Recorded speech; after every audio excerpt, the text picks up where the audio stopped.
It's an average weekday for Jeremy Domenico. How are you, man? For him, every day is trash day. My street, from the very beginning of my street to the very end of my street, will not have any trash on it. As long as Jeremy is around, Go talk to the white guy at the end of the block. He'll get rid of it for you. his section of South Allison Hill in Harrisburg will be spotless. If I have the means with which to help my neighbors, that's exactly what I'm going to do. Because that's what a neighbor is supposed to do. That's how you build a neighborhood. For the last 3 years, Jeremy Domenico has been the city of Harrisburg's trash Superman.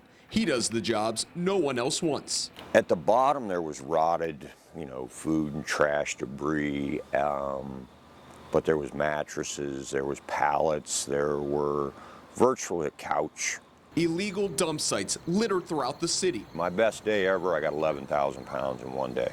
Sometimes even finding crime evidence, guns, drugs, and turning it over to Harrisburg police. I call it trash forensic. My wife calls it garbology. He's not your typical city of Harrisburg employee because he's never been one. I was the shining star to Harrisburg until I tried to get a job.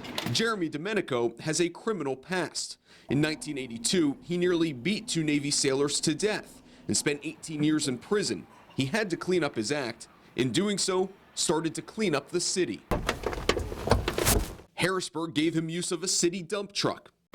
Despite him never being employed by the city, Jeremy was paid once, $14,500 in December 2014, but never since. He says he was told multiple times a full-time job was on its way. I expected the city to keep their word and give me the job that they promised me. Jeremy received this letter from the city saying that he gave 2 birthdays and multiple aliases in his application. The city wanted to see a birth certificate, and when Jeremy did not provide one, he was disqualified. So we asked him why. I cannot get my birth certificate because I was adopted, and Colorado has a massive adoption shield laws, even so far as Patty Kim tried to get my birth certificate for me, couldn't get it. We then followed up with the city, which said city officials do not comment on personnel issues. And after calling them, they said Jeremy's records would, quote, reveal unpleasant information. What are you hiding? Nothing. If I was hiding anything, do you think I'd make myself such a public persona? Jeremy then showed us his entire background. Shows crimes. Never tried to hide anything. All the ills that I did 30 plus years ago, I paid for.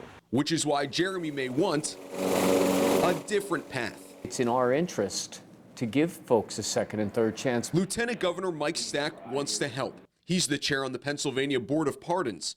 More people getting second chances. If they get on the path to changing their life, means fewer in prison and more with jobs. Let the person's performance, their character, let those things demonstrate what kind of a person is, not their past history. Jeremy Domenico wants his record clean as much as his neighborhood. All these trash bags came out of this little teeny park today. He even has a job lined up, but as a data clerk for PennDOT. It's his first full-time job since 2013 and one he would throw away to continue his dream from home. There's an expression in South Allison Hill that when all else goes wrong, this is where you end up. A home Jeremy Domenico never wants to stop cleaning in Harrisburg. Matt Maisel, Fox 43 News.